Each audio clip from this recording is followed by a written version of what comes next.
자, 먼저 앞서서 우리 이제 1월부터 12월까지 며칠이 되는지 뭐 그런 것들을 이제 그 파이썬 코드로 반복문으로 짜보는 예시를 한번 어떻게 짜볼지 해봤는데 제가 짰던 코드를 간단히 보여드리면 이 month 정보 먼저 다 저장을 해주고요, 이름을. 그 다음에 day in month. 그래서 뭐 1월, 2월, 3월, 4월에 얘네들이 며칠까지 있는지 이거 이렇게 손가락으로 해만 며칠까지 있는지 알 수 있잖아요. 한 다음에 range 쓰면은 0부터 10일까지 그 숫자가 생길 겁니다. 그 다음에 first day는 항상 1일일 거고 last day는 여기 리스트 읽을 수 있게끔 i 값 넣어주고 fstring 써가지고 출력하는 걸 해주면은 이렇게 한 줄 한 줄 한 줄 한 줄 뛰어 내려가면서 자동으로 한 줄씩 내려간다고 했죠. 출력을 하면 이런 식으로 출력되는 코드를 만들 수 있으니까 요거 예시 코드는 올라가져 있으니까 참고하실 분들은 그 올려놓은 코드 참고해 주시면 되겠습니다. 자, 그런 다음에 여기서부터는 조금씩 좀 넘어갈 거 넘어가면서 할게요. 이제 예시 코드를 다 있으니까. 그리고 이제 여러 가지 배운 거 반복하는 거라. 우리 뭐 fstring 쓰는 거 계속 익숙해지셔야 되고, 이제 input 값이란 걸 써주게 되면은 원하는 데이터를 내가 입력을 할 수가 있다. 그래서 내가 원하는 데이터를 입력을 해주면은 이런 식으로 그 입력한 데이터 읽어가지고 출력을 할 수도 있고요. 또는 그런 게 없다. 입력한 데이터가 없을 때는 else 이런 이제 예외인 경우를 이제 반복문에 넣어줘서 프린트로 입력한 조지 정보가 없습니다. 같은 것도 출력해 줄 수 있게끔. 보통 코드를 짤 때 벗어나는 데이터가 나왔을 때는 그냥 코드가 종료되지 않고 뭔가 데이터가 없습니다 같은 용어가 꼭 같이 출력되게끔 만들어주는 게 좀 사용자 편의성을 생각하면은 굉장히 좋겠죠. 자, 그런 다음에 이제 if문을 좀 자세히 배워볼 건데, if문이란 조건을 만족하면 만족하는 게 나오고 만족하지 못하면 예를 그 외에는 다른 게 나오고. 그래서 이제 보면은 우리 이제 데이터를 다룰 때 이제 우리가 이제 처음 앞에 배울 때 제가 많이 강조드리진 않았는데 true, false 데이터도 많이 다루게 됩니다. 그러니까 옳거나 틀리거나. true면은 if money가 true면 자동으로 true일 때만 작동이 되겠죠. 프린트 택시 타고 가라. else는 프린트 걸어가라. 기억해 주셔야 될 건 콤마 이거 땡땡 붙여준다는 거 중요하고, 반복문에선 4칸 띄워주는 거 땡땡 붙여주고 4칸 띄워주는 거 요거 규칙만 잘 기억을 해주시고, 요거 같은 거는 그냥 직관적으로 그 규칙만 잘 만족해 주면은 어렵지 않게 if문 쓰는 것도 우리가 알 수가 있습니다. 자, 그러면은 요런 새로운 코드를 하나 같이 짜본다면 price는 플롯으로 맞게끔 해가지고 실수로 input으로 내가 어떤가 입력하게 해주고, 나이는 정수로 받아가지고 나이 입력하게 해주고 이렇게 출력하는 걸 짜보면은 if문 써서 나이가 19살보다 작으면 이 작다는 기호 쓸 수 있잖아요. 작으면 디스카운트 가격, 그래서 할인된 가격 fstring으로 출력되게 할 수 있고, 그 다음에 else인 경우는 이런 식으로도 출력되게 할 수 있다는 거. 근데 굳이 fstring 안 쓰고도 출력하려고 하면 할 수 있긴 합니다. 네. 여기서 보면은 for문과 if문을 섞어서 써보면 홀수만 출력하는 코드를 만들어라. 그럼 넘버스가 이렇게 있었으면 일단 이 넘버스를 불러오겠죠. 얘를 i라고 해도 되고 넘버라고 해도 되고 뭐라고 해도 상관없다고 했어요.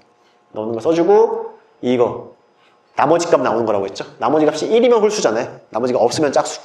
1일 경우만 프린트 넘버를 해라. 그럼 홀수 값만 출력이 되겠죠. 그래서 이런 거 퍼센트 기호 나머지 값 하는 것도 이런 데 써먹을 수가 있다. 네, 여기는 당연히 다 아무 다루거나 바꿔도 상관없어요. 똑같이만 써주시면 됩니다.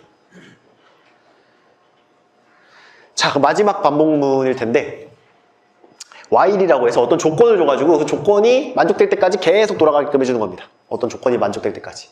그래서 보통 어떤 임의의 변수값을 보통 한 0이나 이런 걸로 하나 주고요. 걔네들이 특정 값보다 작으면은 계속 반복 수행해라. 그러면은 이 값이 점점 커지게끔 해가지고 언젠가는 이걸 넘어가게끔 코드를 만들어줘야만 코드가 무한히 돌지 않고 필요한 만큼만 돌고 밖으로 나올 수 있겠죠.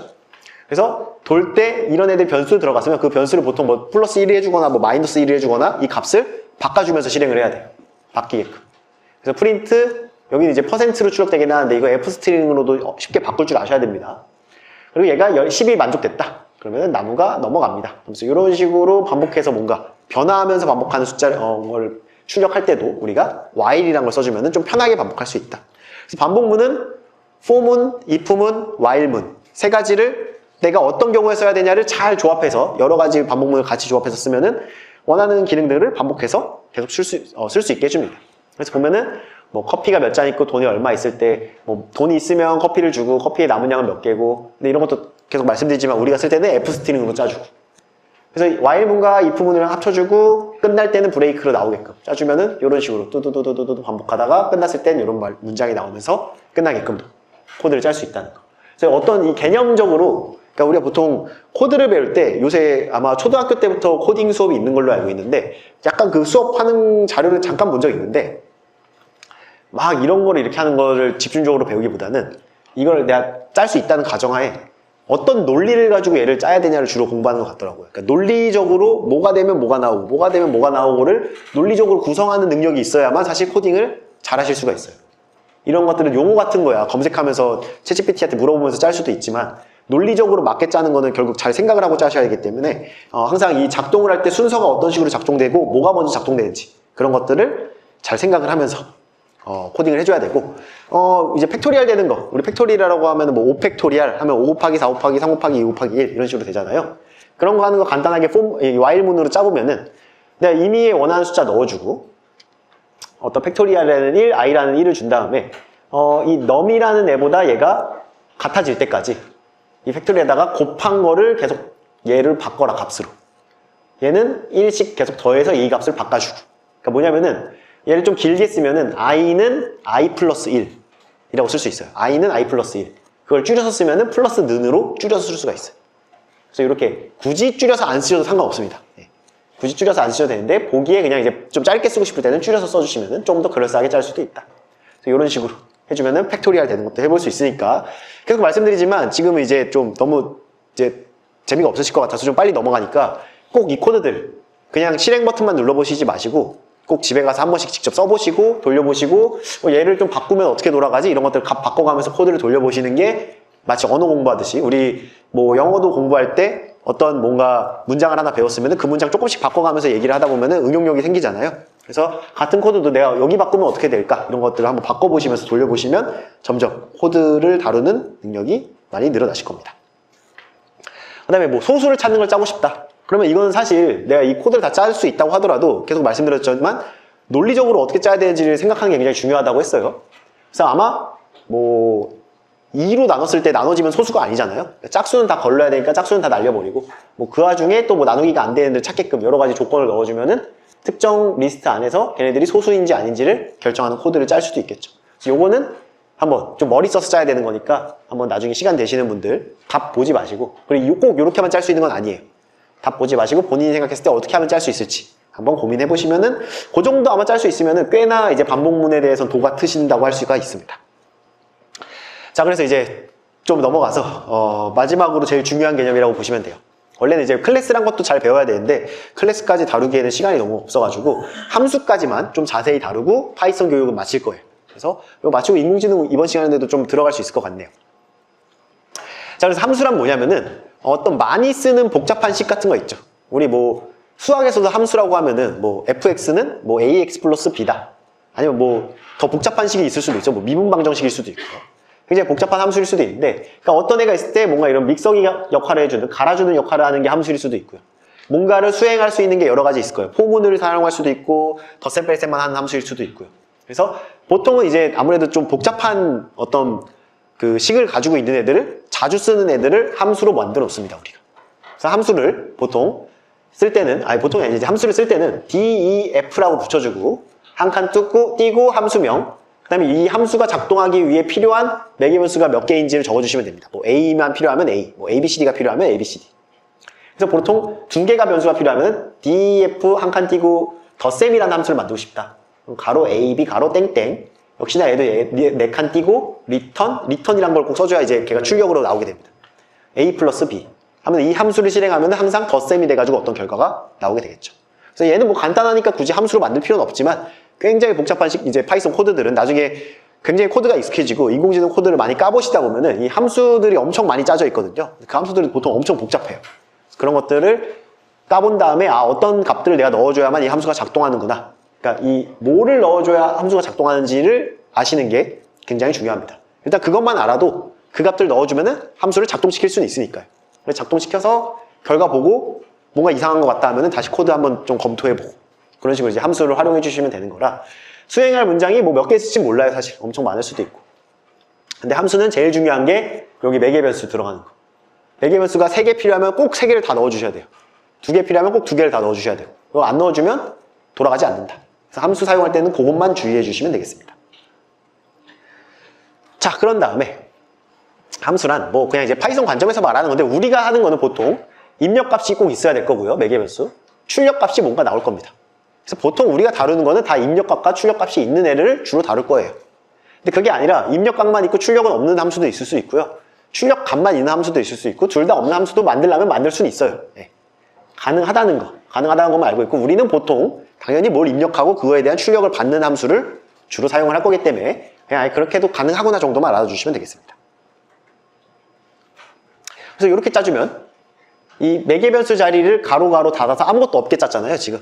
이럴 경우는 출력값만 나오게 되는 거고요. 이런 경우는 입력을 하고 프린트만 해줘요. 그러니까 리턴이 없으면은 출력값이 없는 거예요.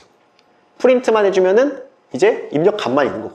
얘는 이렇게 해주고 프린트만 해주면은 입력값도 없고 출력값도 없게 되겠죠. 근데 보통 우리는 항상 제일 중요한 거, 여기 가로 사이에 매개변수가 몇 개 들어가는지 확인하는 게 가장 중요하게 되겠습니다. 자, 그래서 보면은 매개변수가 2개가 들어가는 경우가 있는데, 특별히 두 번째 매개변수는 값을 2라고 미리 정해놨어요. 고정을 해놨어, 디폴트 값을. 그럴 경우는 얘가 이미 2라는 값이 들어가 있다 보니까 그냥 값을 하나만 넣어줘도 이 a라는 애에 해당하는 펑션이라는 애를 쓰고 싶으면 펑션하고 값을 하나만 넣어줘도 얘가 작동을 합니다. 근데 만약에 내가 값을 2개 넣고 싶다 그러면 4, n은 뭐 3 이런 식으로 바꿔서 넣어주시면 되겠습니다. 그래서 꼭 이렇게 여러 개가 있을 때는 하나만 넣어줘, 이렇게 값이 주어지면은 하나의 매개변수만 넣어줘도 함수를 작동시킬 수 있다는 거. 그래서 보통은 매개변수를 막 4, 5개 쓰는 애들이 있는데 디폴트 값이 보통 들어가집니다. 디폴트 값. 그래서 이런 식으로 뭘 정해놔요. 디폴트 값가 뭔지. 그래서 보통은 뭐 한두 개만 넣어도 작동하게끔 보통은 짜져 있긴 합니다. 대부분 코드들이. 자, 그러면은 함수를 만들 때 2개를 더하는 덧셈 함수를 만들고 싶으면 이렇게 짜주고요. 3개 더하기 하고 싶으면 변수 매개변수 3개, 4개 더하기 하면 4개 이렇게 짜주면 될 거예요. 근데 함수 하나로 2개를 넣어줘도 작동하고 3개를 넣어줘도 작동하고 4개를 넣어줘도 작동하고 100개를 넣어줘도 작동하게 만들 수 있으면 얼마나 편하겠어요. 그러면 한 번만 만들면 끝이잖아요. 그 역할을 해주는 요게 오늘 함수 중에 또 기억해야 될 중요한 것 중에 하나입니다. 이 매개변수 자리를 A, B, C, D 뭐 4개가 필요한지 5개가 필요한지 값을 넣는 게 아니라 별표하고 ARGS 해주죠. 이거 아규멘트라는 거의 약자인데 별표 ARGS를 해주면 이 함수는 매개변수를 3개를 넣어주든 4개를 넣어주든 5개를 넣어주든 100개를 넣어주든 알아서 작동을 합니다. 네. 매개변수 개수가 계속 바뀔 수 있는 경우는 꼭 이 별표 ARGS를 써주면 됩니다. 자, 근데 여기서도 일반적으로 우리가 이렇게 쓰자고 해서 쓰는 거지 별표 붙이고 뭐 테스트를 쓰든 별표 붙이고 넘버를 쓰든 별표 붙이고 뭐 아무 단어를 쓰든 똑같이 작동은 다 합니다. 똑같이 작동은 다 하는데 일반적으로는 ARGS를 많이 써주게 됩니다. 그래서 보통 함수 중에 별표 ARGS 붙어 있으면은 매개변수를 매개변수 몇 개 써줘야 되지? 그게 아니라 몇 개를 써주든 얘는 항상 작동을 한다. 그래서 얘를 만든 다음에 addMany를 쓸 때는 매개변수를 1, 2, 3, 3개만 써주든 1, 2, 3, 4, 5, 6, 7, 8, 9, 10, 10개를 써주든 항상 작동을 하더라. 굉장히 중요한 겁니다. 네. 요거 정도는 잘 기억해 주시면 되겠습니다. 자, 그런 다음에 역시나 새로운 데이터를 새로운 매개변수가 하나 있고 그 외에는 몇 개가 들어가든 상관없게끔 해주고 싶다. 그러면 이렇게 뭐 add 함수 따로, 곱하기 함수, 멀티플라이 함수 따로를 이 함수 안에다 각각 짜놓은 다음에 그 외에 숫자는 몇 개가 들어가든 상관없게끔 짜줄 수도 있어요. 네. 그래서 이런 식으로도 응용이 가능하다는 거. 네.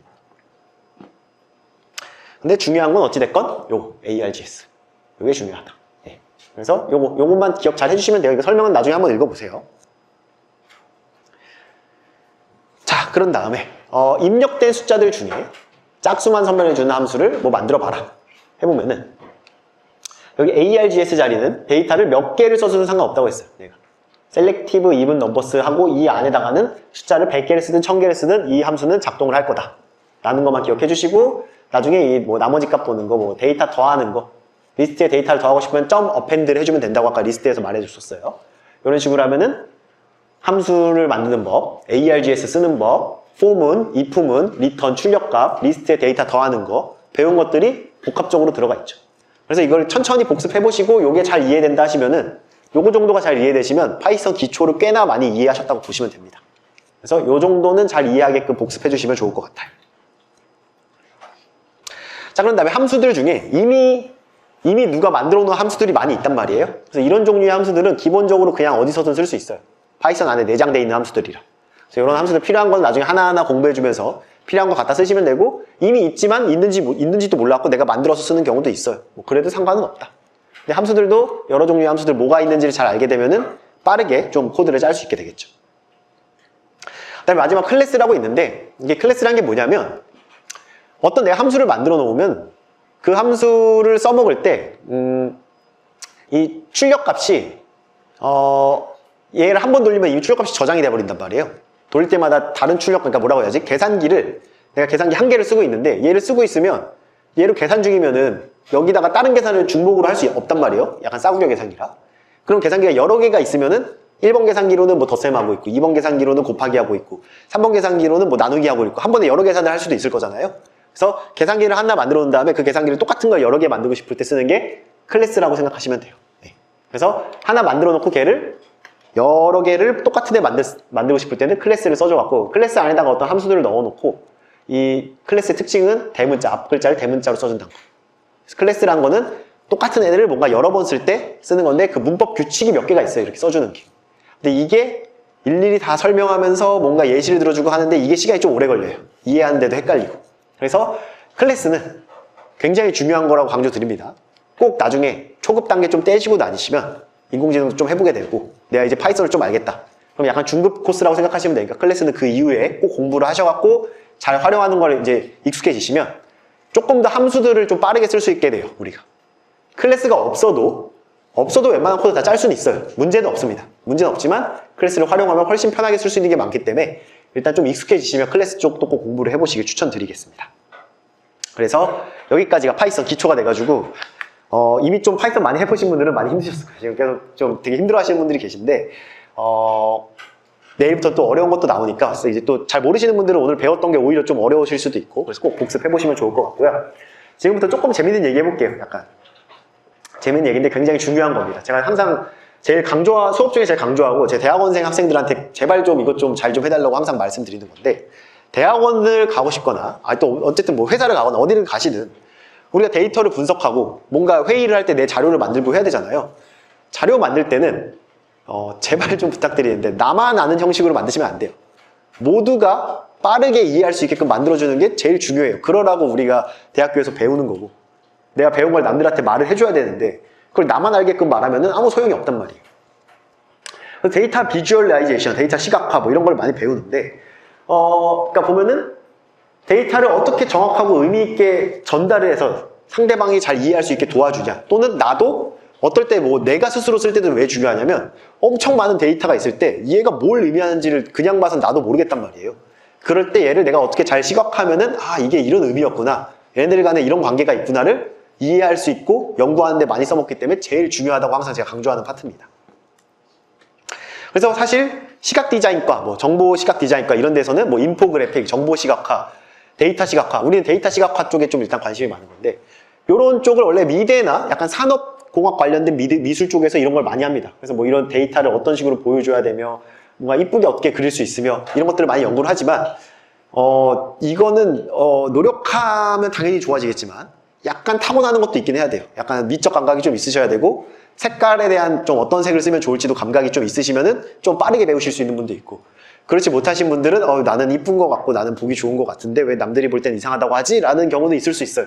저도 항상 노력은 하지만 항상 제가 한 게 굉장히 데이터 전달이 꼭 잘 되는 경우는 없더라고요. 그래서 이거는 항상 공부를 계속 하시고 잘 맞는 거 열심히 참조하셔야 되고 계속 열심히 좀 연구를 해야 되는 파트다. 그래서 우리 뭐 학생들한테 뭐 발표자료 만들려고 하면 뭐 이런 사람 없을 거라고 생각하시지만 생각보다 많습니다. 진짜 이상하게 만드시는 분들이 많아요. 그분들이 막 대충 했다기보다는 잘 모르는 거예요. 어떻게 해야 될지를. 뭔가 꾸미면은 무조건 좋다고 생각하고 화려하면 좋다고 생각하고 이게 이런 게 아니다. 뭔가 이쁘고 간결하고 데이터가 잘 전달되는 게 제일 중요하다. 하지만 이것도 역시나 정답은 없는 문제다. 자 그러면은 데이터 시각화의 하나의 예시를 들어보면 어떤 방대한 데이터에서 내가 관심 있는 데이터가 있는데 걔가 어떤 식으로 분포하는지를 보여주고 싶어요.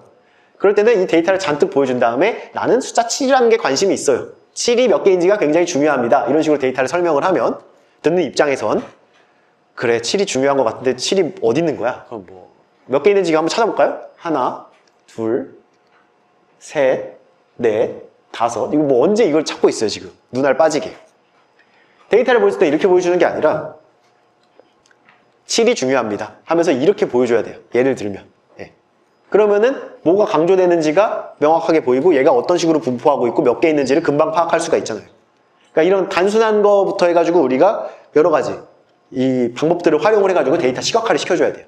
특히나 내일부터 수업 들으실 때는 인공지능 결과를 가지고 그래프를 그리거나 뭔가 결과값을 보는 것들을 많이 그릴 건데 그거 그리는 거를 어떻게 잘 그려야 보기 좋은지를 잘 할 줄 아셔야 돼요. 약간 그게 재미 들리면 또 재밌기도 하거든요. 그래서 보면은 보시면 제가 뭐 이렇게 뭔가 되게 까는 것처럼 결과를 좀 보일 수 있는데 너무 오해하지 말고 그냥 예시로만 봐주세요. 그리고 원래 네, 이제 하나 뭐 얘기 드리면 우리가 보통 화장실 갈 때 이게 뭐 뭔가 남녀에 대한 제가 뭐 차별을 말하는 게 아니라 보통 남자 화장실은 뭐 이런 식으로 여자 화장실은 뭐 이런 식으로도 많이 표현돼 있어요. 뭐 색깔로 표현돼 있기도 하고요. 빨간색, 파란색. 근데 보면은 여기 어딘가에 생겼던 화장실에 나왔던 표시입니다. 그래서 하나는 여자 화장실이었고요. 하나는 남자 화장실이었어요. 근데 이렇게 그림을 짜두면 어디가 남자 화장실이고 어디가 여자 화장실인지 아무도 알 수가 없습니다. 의미를 전달하는데 물론 막 이런 거죠. 뭐 여자라고 뭐 옷을 꼭 저렇게 입냐라고 뭐 딴지를 걸려면 걸 수는 있겠지만 그러니까 뭐가 맞는지 모르겠지만 어찌됐건 의미 전달의 데이터 시각화 측면과 의미 전달의 측면에서 봤을 때는 요거는 그렇게 좋은 방법은 아니었던 거죠. 그 다음에 우리가 이제 많은 데이터를 이제 시간에 따른 변화율 같은 것도 데이터로 많이 표현을 하게 될 건데 보시면은 가장 많이 하는 실수 중에 하나가 대학원생분들이나 학부생분들이 거의 10명 중에 9명은 이렇게 똑같이 그립니다. 이거를 똑바로 그린 사람은 거의 본 적이 없어요. 뭐냐면 어떤 실업률을 나타낸다고 했을 때 Y축의 범위가 다 달라요. X축은 똑같은데 그러면 Y축 범위가 달라지면 그래프가 마치 어떤 애는 굉장히 급격하게 안 좋아지는 것처럼 보이고 어떤 애는 되게 급격하게 좋아지는 것처럼 보일 수가 있어요. 그래서 실제로는 얘네를 합쳐서 똑같은 하나의 그래프로 똑같은 Y축으로 그려보면 이런 느낌이에요. 그럼 우리나라는 사실 크게 변화가 없어요. 결론적으로 보면. 뭔가 다른 데들이 취업률이 굉장히 좋아지고 있대라는 느낌의 데이터인 거죠. 현실은. 근데 마치 이 데이터를 갖고 온 건 여기, 그러니까 똑같은 이건데 여기 제가 뭐 여기를 까는 건 아닙니다.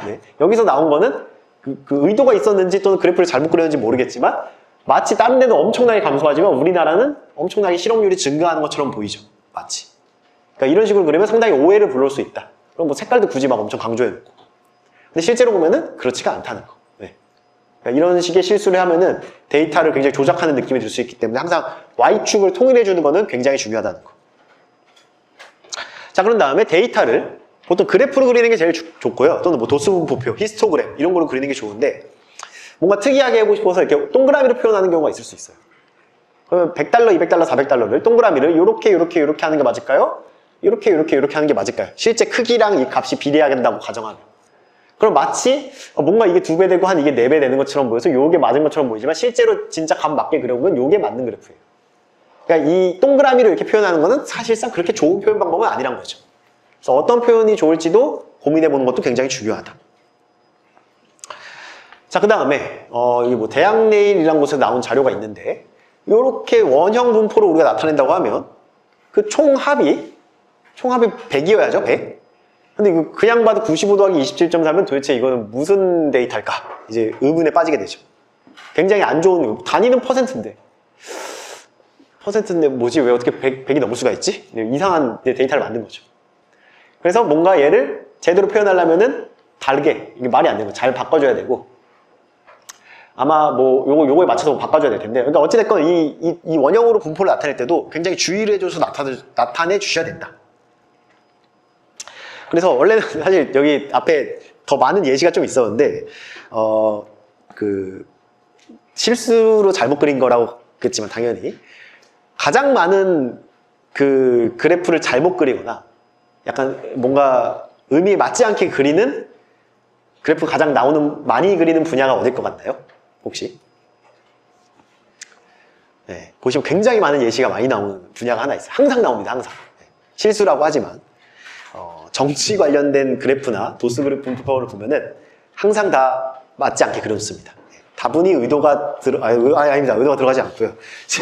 실수로 그러신 거예요, 실수로. 그래서 정치 쪽은 데이터를 항상 보실 때 사실 되게 재밌는 데이터가 많았는데 제가 괜히 여기서 영상을 찍는데 넣어놨다가 저는 나중에 뭐 정치할 생각이 있는 건 아니지만 굉장히 공격받을 요소가 있기 때문에 뺐는데 나중에 여러분들도 기사 같은 거 나오는 거 보면 꼼꼼히 한번 봐보세요. 굉장히 값을 다 다르게 그래프가 잘못 그려져 있어요. 그래서 항상 너무 의도가 방향돼 뭐 어쨌든 뭐 이렇게 객관적으로 볼 수 있는 능력을 키우고 명확하게 그래프 그리는 거, 데이터 시각화를 명확하게 하는 거를 잘해야 된다는 거.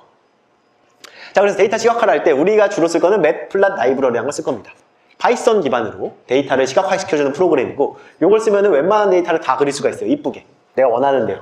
그리고 가장 대표적으로 무료입니다. 무료. 네. 근데 대학원생분들 중에 당연히 다들 잘 쓰고 있겠지만 대학 학부생 이제 분들 중에서도 그래프 그리는 프로그램을 유료 프로그램을 많이 써보신 분들이 있을 수도 있어요.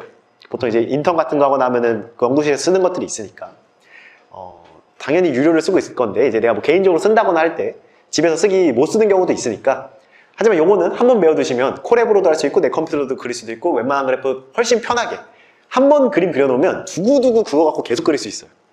꼭 잘 써보시면 좋고 인공지능을 나는 좀 제대로 배우고 싶다. 그리고 데이터 진짜 많이 다루는 거 잘해보고 싶다. 시본이란 걸 설치해서 써보시면 됩니다. 이제 요걸 먼저 배우시고 요거 배우시면 웬만한 인공지능에서 나오는 이런 데이터들 있거든요. 엄청 이쁘게 다 그릴 수 있어요. 그래서 오늘은 우리는 매플랫 라이브러리만 할 건데 이 시본으로도 나중에 요거 잘 배우시면 요걸로 가는 건 어렵지 않거든요. 요거까지 응용이 가능해 보시면 좋을 거다. 네. 그래서 아마 이제 내일부터 실습할 때 그래프 그릴 때는 이제 뭐 당연히 이걸 안다는 가정하에 그래프들을 막 출력을 할 거예요.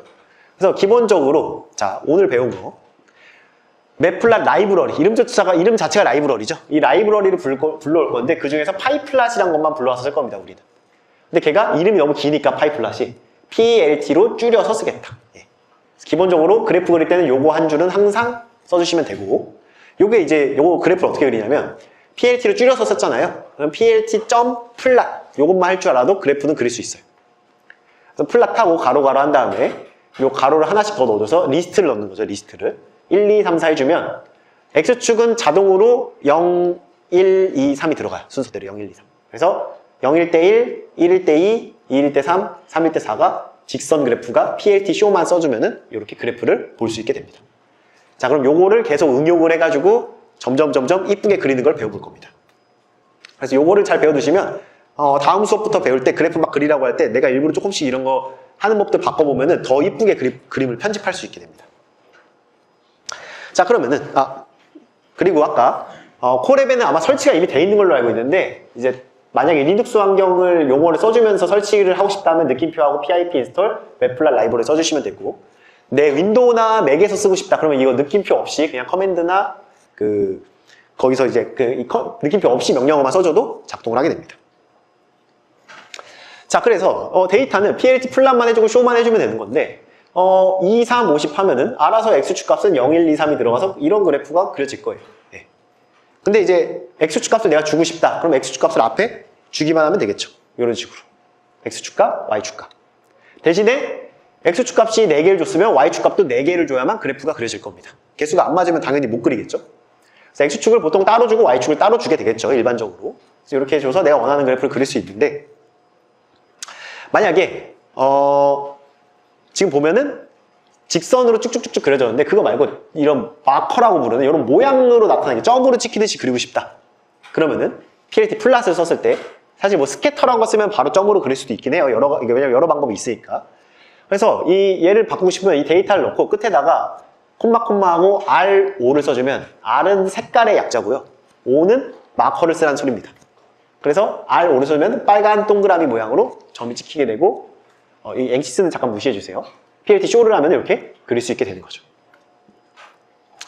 자, 그런 다음에 여기서 우리 아까 레인지 함수 많이 배웠어요. 뭐 0부터 9까지 숫자 한 번에 만들기 뭐 이런 거 많이 해봤는데 사실 이 num파이를 쓰면은 0부터 5까지 굉장히 0.2 간격으로 뭐 데이터를 만들어라. 그래서 np 어레인지도 앞에서 배운 거랑 똑같은 거라고 생각하시면 돼요. np라는 걸 써도 우리가 똑같이 이런 다양한 숫자 조합을 만들 수 있다. 쭉 범위를 쪼개서. 그래서 이렇게 촘촘하게 그래프 그릴 때 쓰면 되겠죠. 자, 그러면 그래프를 여러 개를 그릴 때 PLT 플랫에다가 한 번에 여러 그래프를 그려도 돼요. 요게 X축, 요게 Y축. R에다가 땡땡으로 그려라. 빨간색의 땡땡. 그럼 요게 그려지고 T에다가 T의 제곱. 블루에다가 스퀘어로. 그럼 요게 이렇게 그려질 거고요. t에다가 t의 3승, 그린에다가 삼각형 모양. 그럼 이렇게 그려지겠죠. 그래서 하나, 둘, 세 개를 아에다가 이렇게 한 번에 넣어버리면 한 번에 그래프를 여러 개도 그릴 수 있지만 개인적으로 이렇게 하지 않기를 추천드립니다. 헷갈리잖아요, 이렇게 그리면. 어떻게 하냐면 PLT 플랫 요거 하나 그리고 밑에 줄에다가 다시 PLT 플랫하고 요거 하나 쓰고 밑에 줄에 PLT 플랫하고 요거 하나 쓰고 각자 따로 써주는 게 훨씬 직관적이고 훨씬 수정하기 편합니다. 이렇게 한 번에 쓰면 실수할 가능성이 높아요. 자, 그래갖고 중요한 건 여기 X축값 넣고 Y축값 넣고 콤마 한 다음에 색이랑 마커 모양이랑 그 다음에 솔리드 라인 이런 거 직선까지 해주면은 점이랑 직선을 같이 만들 수도 있습니다. 땡땡 선을 두 개 해주면 이렇게 점선으로 만들 수도 있고요. 네. 그러니까 여러 가지 응용이 가능해지는데 개인적으로 이 방법 있죠 지금. 이 방법은 역시나 추천하지 않아요. 네. 이거를 어떻게 자세히 풀어서 쓸지를 같이 배워볼 겁니다. 보면은 만약에 이 라인 스타일을 정하고 싶을 때는 그냥 솔리드일 경우는 짝대기 하나고요. 대시드일 땐 두 개, 다티드로 그리고 싶으면 땡땡, 대시닷은 콤마 이 슬래시 이게 뭐야 짝대기의 점 여러 가지가 있는데 요렇게 쓰면은 뭐 필요할 때 쓸 수는 있지만 헷갈리니까 뭘 추천드리냐면 저는 근데 제가 추천드리는 거라 꼭 하실 필요는 없어요. X, Y를 했으면은 PLT 플랫 다음에 가능하면 라인 스타일은 뭐다? 라인 스타일은 뭐다? 요걸로 쓰는 걸 저는 추천드립니다. 왜냐면 요걸로 할 때는 얘가 지금 보면은 뭔지 모를 수가 있단 말이에요. 이게 라인을 나타내는 건지 뭔가 마커를 나타내는 건지 뭔지 헷갈리기 때문에 라인 스타일 하면 누가 봐도 이 라인이 어떤 모양인지를 담고 있는 정보잖아요. 그래서 라인 스타일은 뭐다라고 꼭 써주면 순서도 상관없기 때문에 어디에 쓰든 이렇게 뒤에서 꼭 써주면은 훨씬 편하다. 그래서 요거로 저는 주로 쓰긴 합니다. 예. 자, 그런 다음에 색깔도 아까 콤마 R만 써도 빨간색이 되고요. 콤마 G만 써도 초록색이 되고 콤마 B만 써도 파란색이 돼요. 근데 이렇게 쓰면 역시나 헷갈리니까 저는 개인적으로 항상 풀어서 쓰는 걸 좋아해요. 컬러는 뭐 이렇게 쓰는 걸 저는 더 선호합니다. 예. 그래야만 더 편집이 편해요. 그리고 여기다가 색깔도 이 줄임말 쓰는 거 있죠. 줄임말로 할 수 있는 색깔은 몇 개 없어요. 근데 이런 식으로 이름 붙여서 하면은 좀 더 다양한 색깔을 우리가 고를 수 있고요. 더 나아가서는 뭐 이런 식으로 이거 뭐 그 색깔 정하는 그 코드 이름인데 이 코드 이름으로 굉장히 이름이 없는 색깔들도 우리가 표현을 할 수 있게 돼요. 그래서 컬러는 이런 식으로 이 16진스 코드 있거든요. 헥스 코드라고. 이런 거 이게 따와가지고 이걸로 해주면은 이렇게 이쁜 색깔을 원하는 걸로 내가 다 표현이 가능해집니다. 자, 그래서 요게 제가 쓰는 버전입니다. 딱 정확히. 보면은 X 값 넣어주고 Y 값 넣어주고 컬러는 여기다 내가 원하는 거 넣어주고요. 마커가 없으면 내가 마커를 만약 안 써요. 그럼 얘를 그냥 지우면 돼요. 이 동그라미 모양 없진 않아 하고 싶으면. 라인 스타일은 이렇게 써주면 되고요. 그래서 이렇게 하면은 컬러, 마커, 라인 스타일을 명확히 정할 수 있으니까 헷갈리지 않게 내가 원하는 걸 쓸 수 있게 되죠. 그런데 이제 컬러 보통 근데 이 16진수로 따오면 문제가 뭐냐면 논문에 쓰건 어떤 자료에 내가 이거 글로 쓸 때 이 뭐라고 해야 될까요? 게살색? 아니 뭐라고 해야 돼? 이 옅은 분홍색? 그러니까 말로 표현이 좀 어렵잖아요. 그러니까 그래갖고 보통 이 진수로는 전 잘 안 쓰고요. 요게 매트플랫 라이브러리에서 지원하는 이름이 붙은 컬러들입니다. 그러니까 이 이름 쓰면은 그대로 이 색이 나와요. 그러면은 이 이름 그대로 나는 이 그래프를 그릴 때 아쿠아색은 뭐 어떤 데이터를 말하고 뭐 올리브색은 어떤 데이터를 말하고 그러니까 명확히 단어를 쓸 수 있게 되니까 가능하면 저는 여기 있는 거 갖고 웬만하면 해결을 하려고 합니다. 가능하면. 그래서 여기 있는 거 쓰면은 줄임말 있는 거 이거 하나 둘 셋 넷 다 8개밖에 없잖아요. 8개가 그 표현의 한계가 있다 보니까 요거 정도는 사실 저도 외워서 쓰는 건 아니고요. 요거 자료를 어디 PPT 만들어 놓고 맨날 보면서 씁니다. 저도. 뭐가 이쁘냐. 그래서 사실 여기서 이제 미적 감각이 중요한 건데 저도 막 이걸로도 그려보고 이걸로도 비슷한 초록색인데 C 그린이냐 그냥 그린이냐 맨날 이거 그려보면서 플랫했다가 뭐가 더 이쁜지 이거 하고 있어요. 하다 보면 시간 가는 줄 몰라가지고 어쨌든 그렇게 해주시면 되고 마커 모양도 뭐 이런 식으로 여러 가지가 있다. 그러니까 이런 것들 좀 줄임말 같은 것도 기호 같은 거 참고용으로만 같이 보시면 되겠습니다. 자, 그러면은 데이터가 리스트가 아니라 이렇게 딕셔너리 형태 데이터가 있었다고 해볼게요. 그럼 딕셔너리 데이터를 불러올 거면 어떻게 하냐면 딕트 데이터인데 보면은 이 키값들을 넣어주면 돼요. 키값. 근데 뒤에다가 한 줄이 필요합니다. 데이터는 딕트 데이터다. 요게 한 줄만 있으면은 이 원하는 키값들에 해당하는 데이터를 바로 그래프로 그릴 수가 있게 됩니다. 네. 그러니까 데이터를 아까 내가 리스트 1, 2, 3, 4, 뭐 2, 4, 6, 8 이렇게 만들어서 했는데 그거 말고 실제 데이터는 막 몇백만 개 있는 거를 딕트 형식으로 키값을 아까 뭐 캘리포니아 집값 같은 것도 딕트 형식으로 돼 있단 말이에요. 그 키값 불러와가지고 그냥 넣어주고 데이터는 딕트 데이터다 하고 넣어주면은 엄청나게 많은 데이터를 빠르게 그릴 수가 있게 되겠죠. 그래서 제가 아까 키값이 제일 중요하다고 계속 강조 드린 겁니다. 딕셔너리는. 자, 그런 다음에 이제 조금 이제 간단한 거는 그냥 그대로 두고 하나씩 중요한 기능들 말씀드리면 그래프를 그릴 때는 X축이 뭐고 Y축이 뭔지를 이름을 꼭 써주셔야 돼요. 이름을. 네. 그래서 그러니까 요거를 한번 양식을 만들어 놓으면 그 다음부터 요 이름 항목만 내가 바꿔주기만 하면 되겠죠. 그래서 이름은 X라벨은 X라벨 해주고 Y라벨은 Y라벨 해주고 여기다 원하는 이름 써주시기만 하면 됩니다. 근데 한 가지 중요한 점은 X든 Y든 보통 단위가 있는 어떤 변수를 많이 쓰니까 쓰신 다음에 가로하고 단위를 꼭 가로 쓰고 같이 달아줘야 돼요. 여기 단위까지 같이 나오게 글씨. 그래서 그 정도. 이런 식으로 표현이 가능하다. 자, 그럼 여기서 조금 더 응용을 해보면 그러니까 약간 그래프 되게 그래프 그리는 변태처럼 보일 수 있는데 이 글씨 크기라든지 또는 얘가 여기에 너무 숫자랑 이 Y라벨 사이가 너무 가까우면은 왠지 보기가 좀 불편할 수도 있단 말이에요. 얘랑 얘가 너무 가까우면. 그거를 좀 조절할 수가 있어요. 이 띄어쓰기를. 이거 이제 라벨 패드 값을 주면 되는데 저는 이런 거 다 일씩 바꿔가면서 조절하면서 최대한 이쁜 걸 맞추려고 하거든요. 그래서 제가 맨날 대학원생들한테 이거 좀 바꿔가면서 그래프 그려오라고 하면 되게 싫어하는데 이런 것까지 디테일까지 잘 조정하면서 해야 이쁜 그래프를 좀 그릴 수 있고 사실 한 번 잘 그려놓으면 그 값 그대로 쓰면 되기 때문에 잘 조절해두면 좋습니다. 자, 그런 다음에 글씨 크기가 중요하겠죠. 글씨체도 중요하고. 근데 보통 글씨체는 디폴트 값 써주면 돼요. 웬만하면 써주는데 바꾸고 싶다면 이게 좀 복잡해요. 그러니까 여기 안에다가 폰트 딕트, 그러니까 폰트라는 거에 대한 정보가 딕셔너리 형태로 넣어줘야 돼요. 딕셔너리 형태로. 그래서 이것도 그냥 있는 값 해주시면 되는데 이거 그냥 복붙해놓고 글씨체, 색깔, 그리고 뭐 굵은 글씨로 할 거냐, 기울임체로 할 거냐, 그 다음에 사이즈가 몇이냐 이런 걸 넣어줄 수가 있는데 그냥 다 무시하고 다 지우고 사이즈만 넣으셔도 작동은 합니다. 네. 보통 사이즈만 넣어주시면 돼요. 일단. 근데 내가 글씨체를 바꾸고 싶다면 요 패밀리 정도. 여기다가 보통 컬러 입히는 경우는 잘 없어요. 라벨 이름에다만. 그래서 보통 컬러 같은 거 잘 안 쓰고 기울임체나 굵은 글씨도 잘 안 쓰니까 사이즈랑 글씨체 정도만 고려해 주시면 되겠다. 아니면 폰트 정보를 미리 이렇게 뭔가 저장을 해놓고 폰트 딕트는 폰트 1, 폰트 딕트는 폰트 2 이렇게 써주면 이게 조금 간결해질 수도 있겠죠. 미리 이런 걸 저장을 해두면. 그래서 이런 식으로 사용해도 되고. 네. 자, 그런 다음에 그럼 우리 그래프 이제 요거 그리는 것도 해봤고 얘를 색깔도 바꾸지, 선의 모양도 바꾸지, 점도 표현할 수 있지, X축, Y축 이름도 넣을 수 있고요. 중요한 거는 이 선이 뭘 의미하는지를 레전드라는 걸 입력을 해줘야 됩니다. 레전드를 입력할 때는 이 레전드 글씨가 나오려면 이 PLT 플랫을 했을 때 라벨은 뭔지라는 게 여기가 적혀 있어야만 레전드를 쳤을 때 이 이름이 여기 나오게 됩니다. 그래프가 여러 개 있었으면 각각 라벨 이름을 다 적어 놓으면 한 번에 여러 개가 모여서 나오게 되겠죠. 자, 그럼 여기서 중요한 것 중에 하나가 얘의 위치가, 이 레전드라는 애의 위치가 여기 있을 수도 있고요, 여기 있을 수도 있고, 여기 있을 수도 있고, 여기 있을 수도 있어요. 있는데 위치를 안 정하고 그리죠? 만약에 위치 안 정하고 그냥 그리면 지가 생각했을 때 제일 허공에다 그려요. 제일 빈자리에다가, 보기 좋은 데다가 알아서. 그러니까 웬만하면 그냥 그려도 상관없어요. 근데 가끔 그냥 그렸을 때 약간 좀 애매하게 겹치게 이상하게 그려줄 때가 있단 말이에요.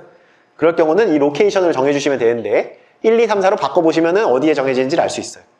1, 2, 3, 4일 겁니다, 아마. 그래서 원하는 위치 값 넣어주면 원하는 위치에다가 레전드도 표현이 가능하다. 자, 그런 다음에 이렇게 두 개 데이터가 있을 때 얘가 이렇게 나올 수도 있고 한 줄로 이렇게 나올 수도 있잖아요. 뭐가 더 좋을지는 그때그때마다 달라요. 뭐가 더 꼭 항상 정답은 아니에요. 그걸 바꾸고 싶을 때는 ncol이란 걸 바꿔주시면 돼요. 얘를 두 개를 해주면 2로 쓰면 아마 이렇게 나올 거고요. 1로 쓰면 이렇게 나올 겁니다. 그래서 이런 것도 조절이 가능하다. 로케이션은 보통 디폴트로 베스트가 들어갈 거예요. 그러니까 빈자리에 들어가는 거. 근데 바꾸고 싶으면 여기다가 1, 2, 3, 4 글씨 써주면 된다고 했습니다. 숫자를. 자, 그런 다음에 얘는 글씨 크기를 얘도 바꾸고 싶을 때가 있잖아요. 그러면은 아까랑 방법이 달라요. 그냥 폰트 사이즈만 넣어주시면 됩니다. 그래서 이것도 처음 한번 만들어 놓으면 이렇게만 그냥 짜두고 그대로 갖다 쓰시면 됩니다. 보통 폰트 사이즈를 그림에 맞춰서 약간씩 조율만 해주면 되는데 너무 작게 하시면 안 된다는 거. 그러니까 이거 하고 나면은 만들어진 완성본이 있을 거잖아요. 제가 코드 공유해드렸으니까 그냥 그거 복붙한 다음에 그거 가지고 조금씩 바꿔보시면서 쓰시면 돼요, 앞으로. 자, 그런데 마지막 중요한 겁니다. 요거 섀도우는 무시하셔도 돼요. 거의 안 쓴다고 보시면 됩니다. 그냥 없어도 돼요. 프레임온이 있는데 프레임온은 자동으로 true로 들어가 있어요. 원래 자동으로. 그래서 보시면 그래프를 보면은 요거 이렇게 회색 박스 있죠. 이거 회색 박스. 이게 프레임입니다. 프레임.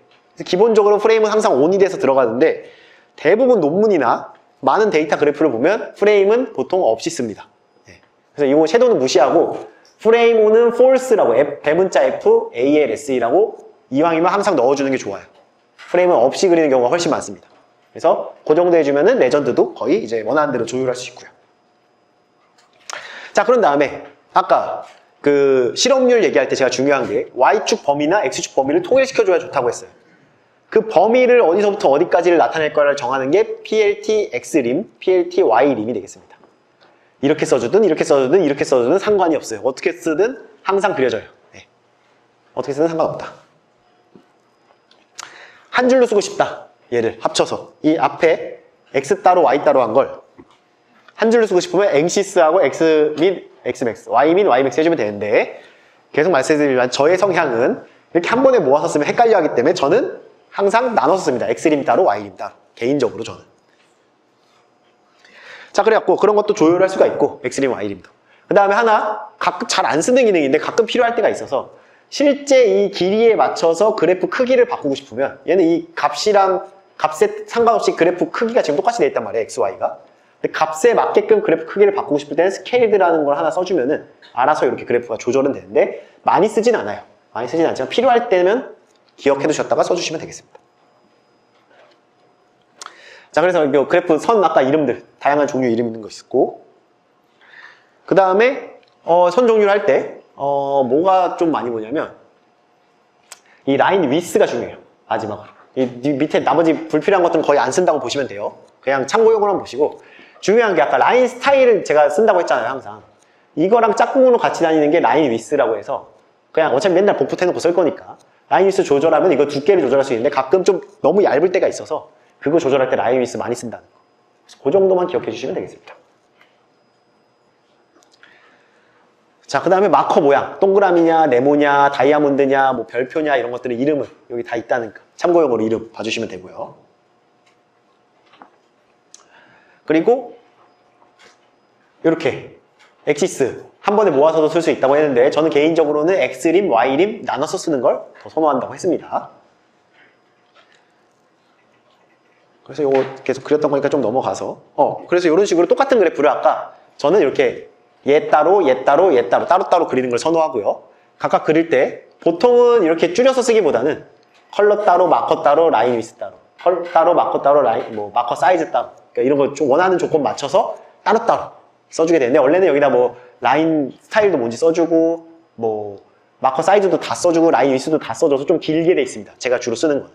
그래서 그거 갖고 맨날 복붙해놓고 편집해서 쓰기 때문에 그런 식으로 조절이 가능하시고 얼른 좀만 더 하고 마무리할게요. 거의 끝나갑니다.